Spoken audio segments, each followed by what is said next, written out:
Bonjour à tous, voici le bulletin allergopollinique du 19 avril et valable pour ces prochains jours. Et comme vous pouvez le voir sur la carte, sur notre site pollen.fr, la carte des risques d'allergie sont en baisse, hein. On avait beaucoup plus de départements en risque d'allergie élevé la semaine dernière. Et là, beaucoup de départements passent en niveau moyen, voire faible pour certains départements. La raison, c'est bien sûr le retour d'un temps plus frais, hein, ces prochains jours, hein, actuellement, et puis pour ces prochains jours annoncé pour cette fin avril, le temps frais qui limite quand même l'émission des fortes quantités de pollen dans l'air. Donc, c'est une bonne nouvelle pour les allergiques qui pourront mieux respirer. On a aussi les bouleaux qui arrivent petit à petit en fin de floraison. Donc, ça aussi, c'est une bonne nouvelle pour les allergiques, hein, le bouleau qui est très allergisant et qui a fortement gêné les allergiques, hein, début avril. Et ce sont malheureusement les pollens de chêne et de graminées qui prennent le relais, comme vous pouvez le voir ici, hein, avec un risque moyen pour les pollens de chêne et de graminées qui montent en puissance, hein. Les chênes sont vraiment très abondants, très présents dans l'air, hein.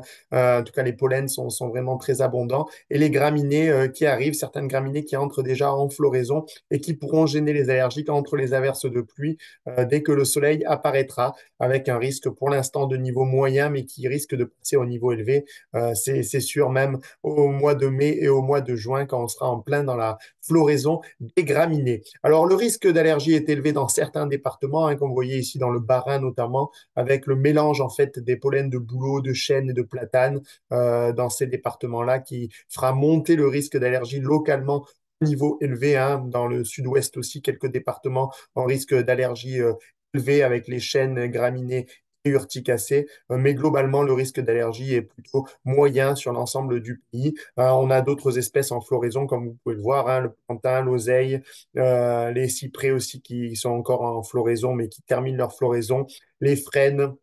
Voilà, d'autres espèces en floraison. La pariétaire, hein, qui est la famille des urticacées, pourra gêner les allergiques, surtout autour de la Méditerranée, avec un risque d'allergie de niveau moyen.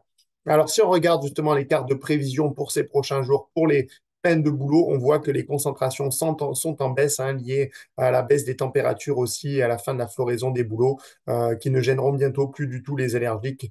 On voit des quantités vraiment faibles ces prochains jours, hein, essentiellement quelques concentrations un peu plus fortes, surtout dans le nord-est du pays et puis un peu dans le centre du pays. Mais globalement, les concentrations diminuent et les risques d'allergie aussi, ce qui est une bonne nouvelle pour les allergiques. Une dernière chose, les graines de pin pourront jaunir les surfaces extérieures, hein, mais ne sont pas allergisants. Pollen de pin qui sont des gros pollens très abondants dans l'air, qui peuvent jaunir les voitures, les trottoirs, mais fort heureusement, ce ne sont pas des pollens allergisants. Et vous la semaine prochaine pour le prochain bulletin Ergopolis.